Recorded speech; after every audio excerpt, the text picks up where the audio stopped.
So now what we're going to do, we are going to look at translation, which is the process of taking messenger RNA to protein. This happens in the cytoplasm. So we have a mature piece of RNA that has been processed. As a reminder, the introns have been cut out and remain in the nucleus. The exons have exited the nucleus, right? And then you have the poly A tail and the cap on the end to make sure that they're protected. And then that messenger RNA leaves the nucleus through the nuclear pores into the cytoplasm.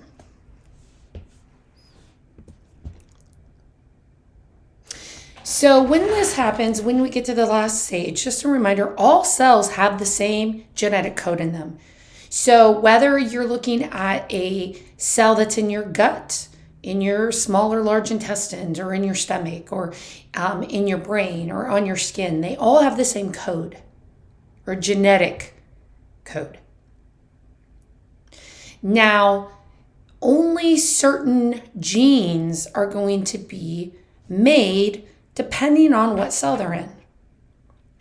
Now, when we go from messenger RNA to a protein, we have to have a code to change it. Remember, we're translating it. It's almost like if you go and you, like in World War II, they had basically code breakers, right? They try to figure out if they had symbols or they were doing this, what they were actually saying, in kind of deciphering a code. Well, our body has a code. And it is a way that we are able to take the messenger RNA we have and actually make a protein from it. And we use what are called codons. Now, codons are sets of 3 nucleotides. And each set of 3 nucleotides is going to encode 1 amino acid. So basically, this is our DNA template, and we make a messenger RNA strand from that template. And so these are all the individual nucleotides that have been made. And so we take those and we look at 3 base pair sequences, and that is what's known as a codon. And that we can actually predict what amino acid it is going to code for. And so research has allowed us to uncover this, and we can use a chart to determine what the codes are. So essentially what happens here is we use the messenger RNA sequence or codes to do this. And so you can see in this one, we have an AAG, right? Let me actually make that bigger. AAG. So we go over here and we use the left side to find the A. So if you look, the A is right here. Now the next one we have another A. So this we're going to use the top to find the A.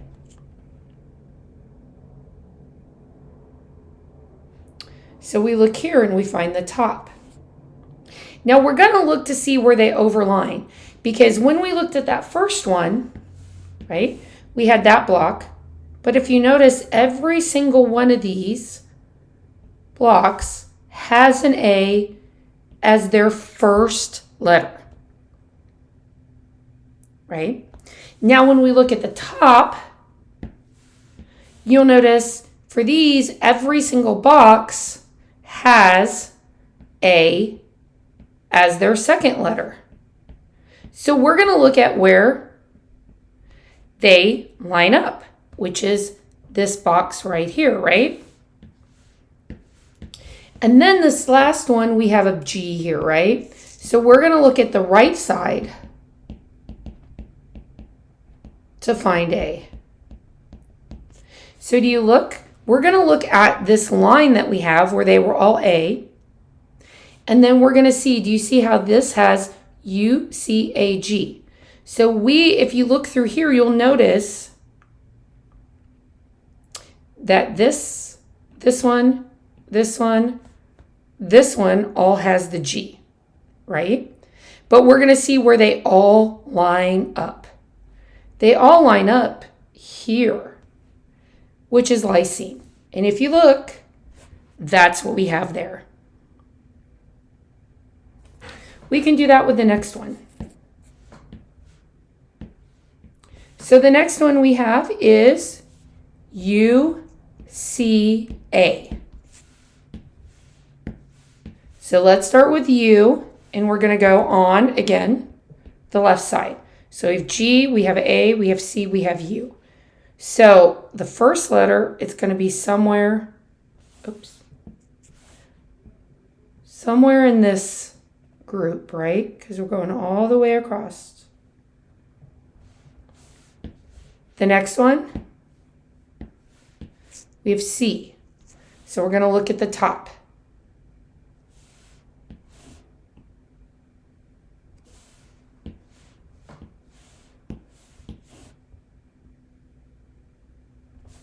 If you look at the top, you'll notice this second one is a C. So if you notice, all of these are all going to have the C, the second one, but we're going to go where they overlap when we look for the last thing. And if you realize, the last one is A. So we look to this area right here, and we see which one is A, and it's here. Well, you can see if you're in that box, it's going to be a stop codon. So that's going to tell it, if it reaches that, it's going to tell it to stop translating. So that can right there tell you, okay, there are codons here that tell it when to stop. If you notice, you go across again. It's another stop codon, but the problem here has a U and A, but it doesn't have a C. The one that has a C is the one here where we have all of them overlapping. So that is going to be serine, and you can see that's there. And you can check this last one yourself.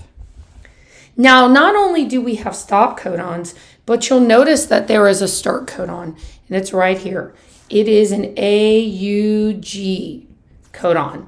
This is the one that basically you have to have that one for the whole thing to start. And you'll notice that it's a methionine. And if you look through there, you're not going to see methionine anywhere else in any of these. So that is the most common start codon. The stop codons don't have any amino acid because they literally don't have an amino acid, and when it goes to try to change it over, it'll release because there's nothing on the particular molecule that brings it in. So what's happening here is the messenger RNA is the code for the protein, and they have what's called a transfer RNA that is an adapter that recognizes the messenger RNA codon. It never recognizes the DNA though, so we always get our code from the messenger RNA. And remember, the DNA isn't in the cytoplasm where these occur anyway. So this is a nice review that you can go on from the Amoeba Sisters that talks about how to read a codon chart, and you can review over that. Because if you notice in your assignment, you have a part that's going to get you to transcribe across, so you can look at that, to actually get the messenger RNA, and then it's going to have a part that's going to have you practice to learn what the amino acids are using that codon chart.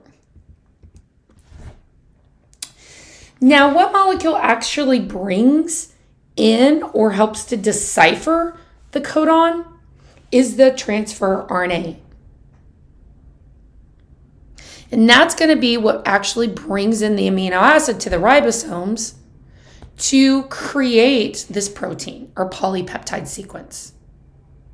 Now, how it does it is it has what's known as an anticodon. Now, if something is anti-something, it means it's not doing it, right? So that's how you can make sure not to get confused and use the anticodon for the code, right? They are not the code. They're the anti-code, which is not a code, right? It's the opposite. But what it does is it has a sequence on it to help recognize the codon so that it can bring in the amino acid.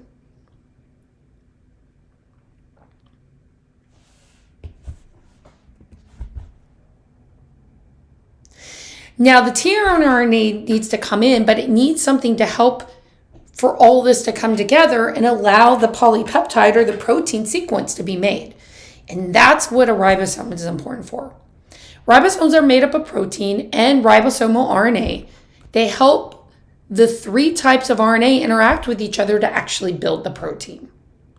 And there are two parts. There is a small subunit and a large subunit. The small subunit is smaller than the large subunit. The large subunit is going to have the area that allows for the peptides to come together.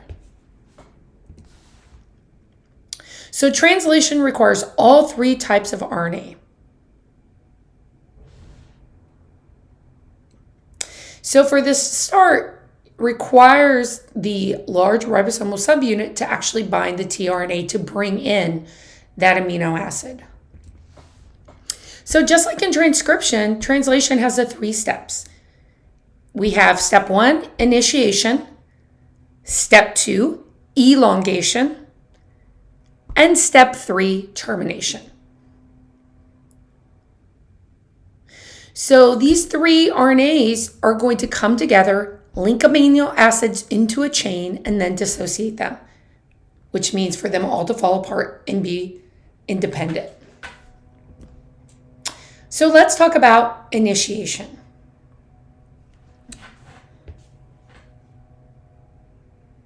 So as you can see, you have the cap on the one end. Remember, that allows it to protect it so it doesn't be degraded.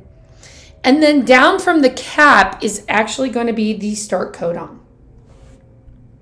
So for initiation, basically, the small ribosomal subunit will go down the messenger RNA till it finds the small start codon, which is AUG.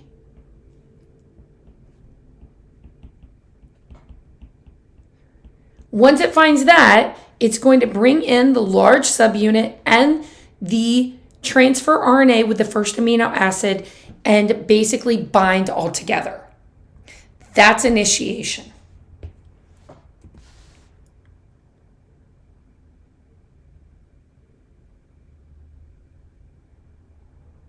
Now, for the transfer RNA to bind, the anticodon here will be complementary to the start codon.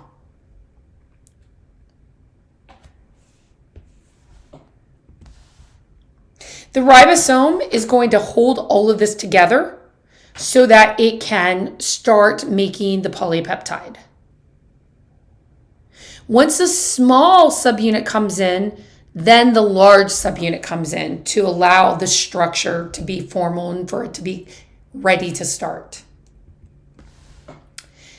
Now, elongation is the process of making a long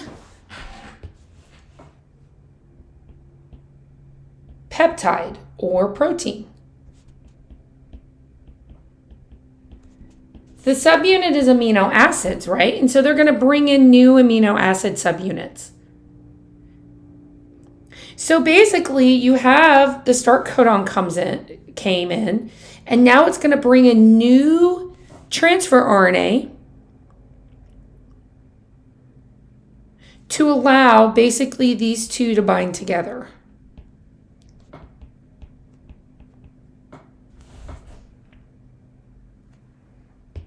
And this will happen over and over and over again to make longer and longer proteins until you're done translating and making that protein. Now, this enzyme in the large ribosomal subunit is important in forming the 2 amino acids together, and that bond that they make is a peptide bond. I think proteins are peppy. Peppy is the beginning of peptide.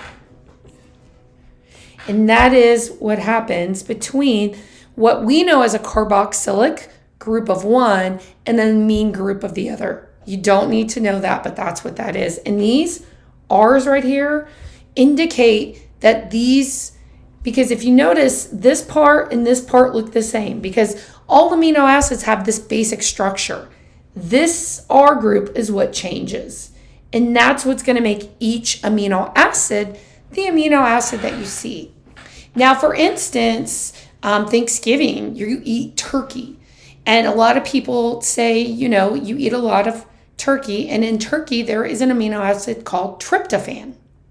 So tryptophan has this basic structure here, and that is what looks different. Now, to let you know, you don't eat enough tryptophan to make you tired. Tryptophan does make you tired, but you'd have to eat a lot of it, way more than what you eat at Thanksgiving. You're just tired because you stuffed your face.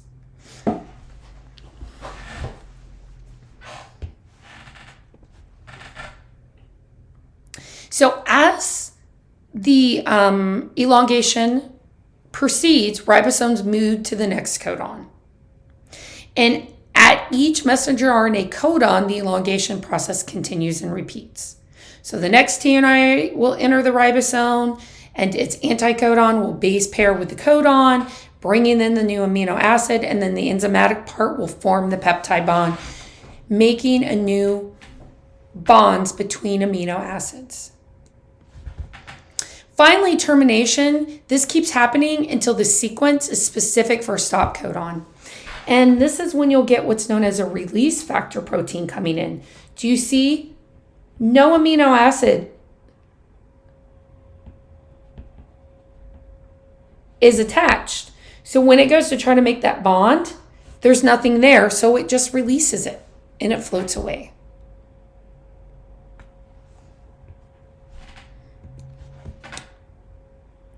So this is the point that protein synthesis is complete.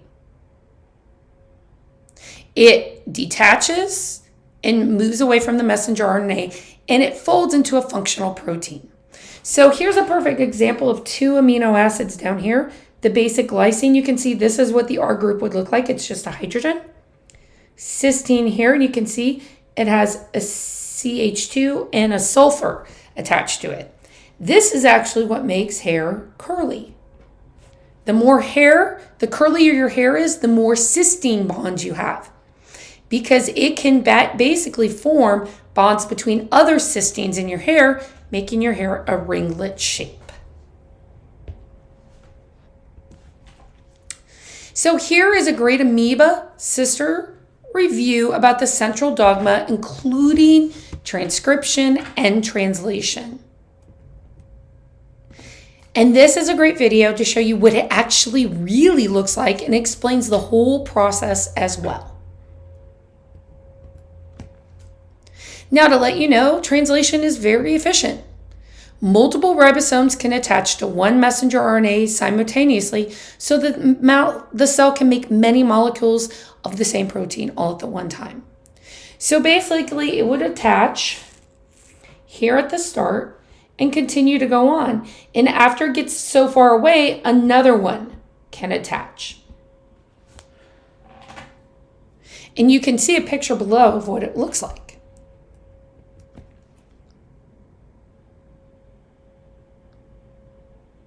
Cells are good at expressing their genes or making protein.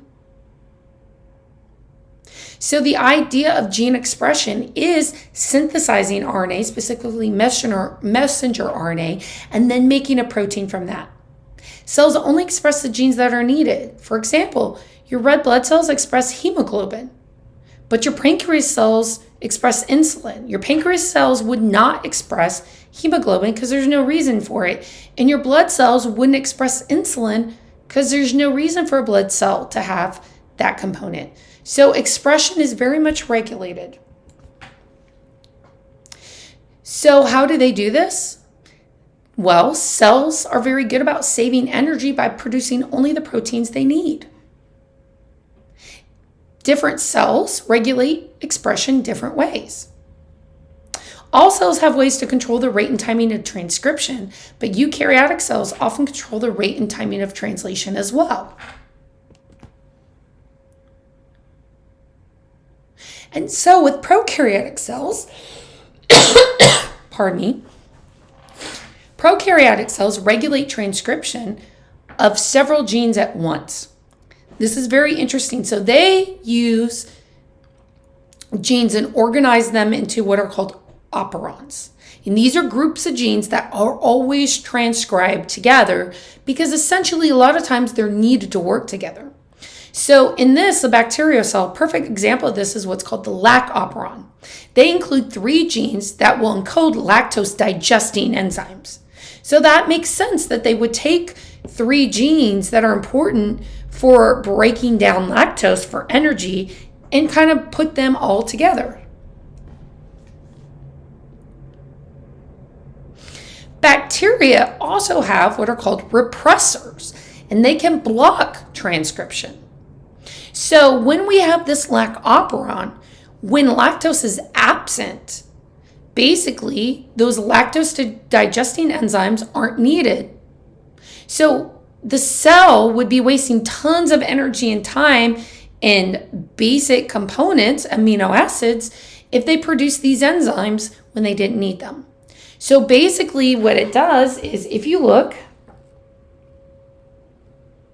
you'll have a repressor protein bind to the area before the gene, blocking RNA polymerase and preventing transcription.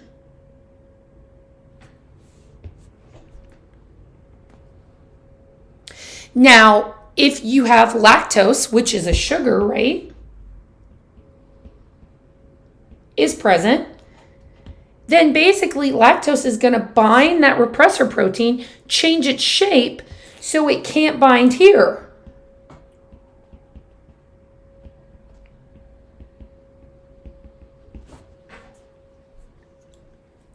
So that means transcription can start. So you can make your messenger RNA, and then from there, make and translate it to the protein.